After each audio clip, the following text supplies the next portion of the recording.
Hello everyone and welcome back to Atlas Crossings.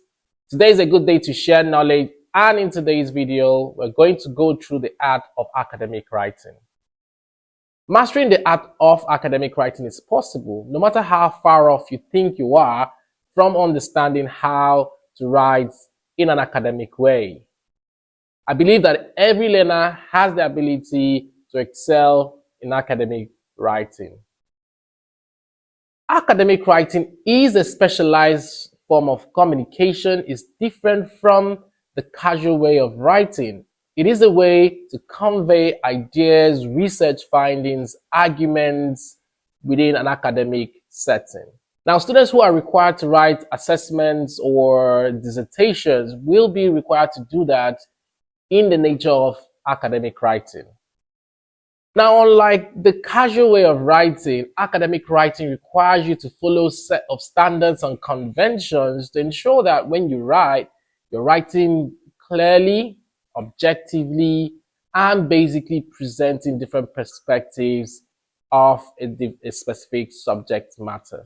So you might be wondering, how is academic writing different from the way you already write? I mean, you already pass your message through your typical writing skills, through writing emails. You might perhaps even have worked in a professional settings where you've designed and developed top-level professional documents, and you're wondering, how is that any different from academic writing?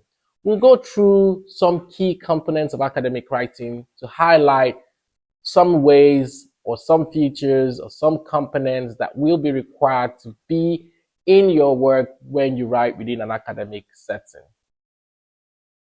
Firstly, we'll talk about clear structure. For you to write and design your work in a clear manner, you have to include and incorporate a very clear structure.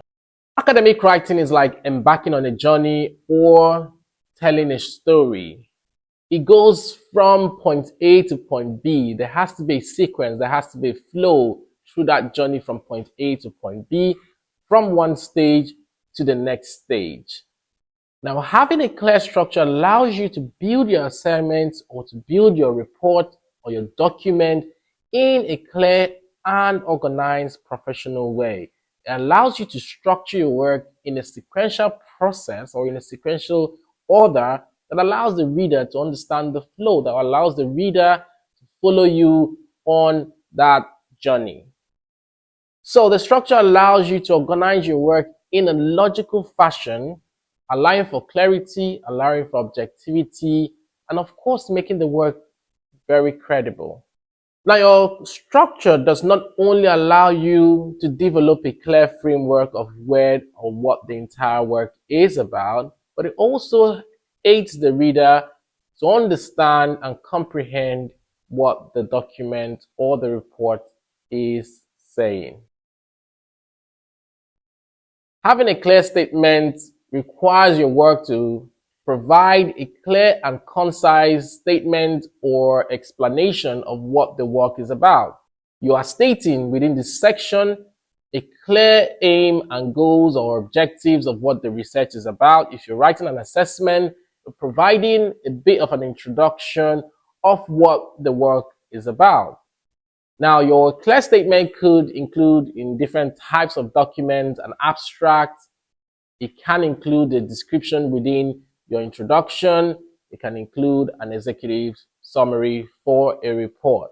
But within this section, you're providing a clear understanding of what the research is about, possible outcomes, possible methodologies, but significantly key points of the research. Now, it's important that when you write, the tone of your work in an academic setting has to be very formal. It has to be professional. And in that sense, you're not putting the text together in the same way you would put an email. It has to have a professional academic setting or tone to it, and that allows the reader to understand what document they are actually reading.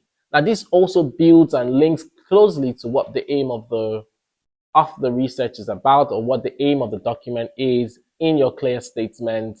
But it also goes beyond that to essentially point to a more professional way of writing, indicating a level of seriousness, but also indicating a level of research.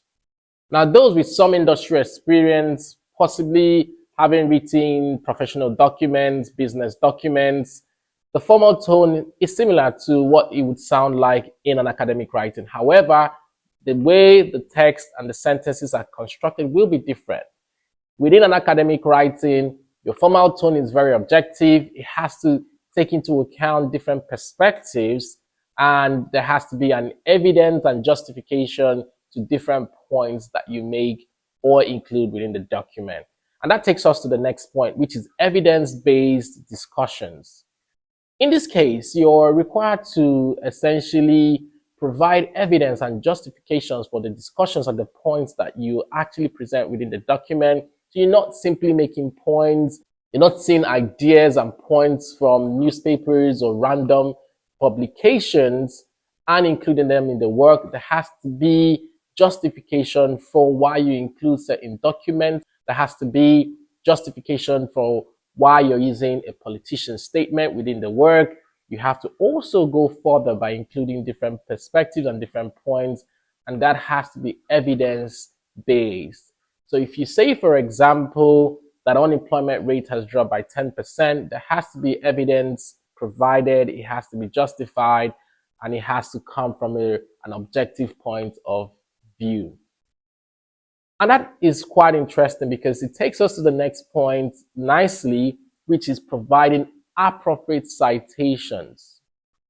Appropriate citations require that when you write in an academic setting, you have to provide references in text and also having a reference section. It means that any ideas and perspectives that you share or present within your work that are not originally yours, you have to provide an appropriate referencing and an appropriate source for that idea or perspective that you have provided. And within different institutions, there are different recommended referencing styles that are out there. You might have the APA, you might also have the Harvard style, and different academic writing reference styles that are recommended by different institutions. You need to be consistent when you use the different reference styles within the entire work. And the next point we'll talk about is quite an interesting point that needs to be reflected in the entire part of your work, and that would be critical analysis.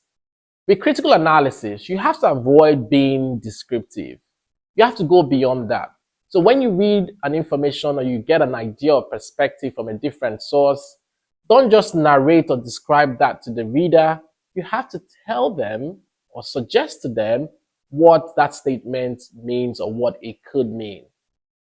You're going to have to go beyond that by also looking at different sources or different perspectives that either corroborate that idea you've read or that disagree or provide a different angle to that statement or that idea or perspective that you have provided originally.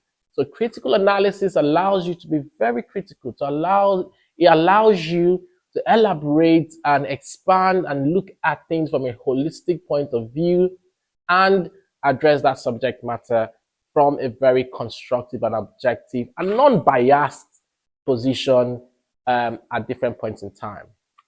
But a good thing about critical writing and critical analysis is that it also allows you to have your voice heard. It allows you to put your own position or stand on that subject matter or that statement. So while you provide these different perspectives from different authors or different sources with critical analysis, you can also offer your position and say, this is what you understand by this statement. This is what you think is appropriate or could be what is relevant going forward.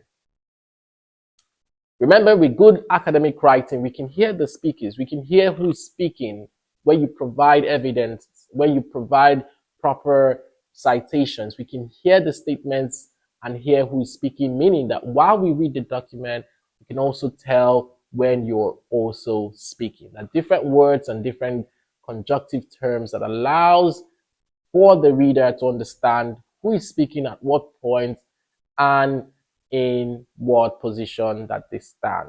We have talked about critical thinking and critical writing in a previous video, and we share some of these ideas on how to write in a critical way. So I'll put that in the description below for you to go back and watch that video.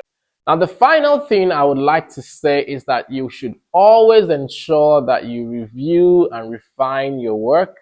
Good academic writing means that your work meets the key components that we've talked about in this video. So you have to go back after you've completed your work. You have to go back through the draft and ensure that the work meets these different and these key components of academic writing. And this could be the difference between you securing that professional business deal, or it could also be the difference between you getting a distinction in your next assessment. Well, that is all we have for academic writing today. Subscribe for more and continue to show up.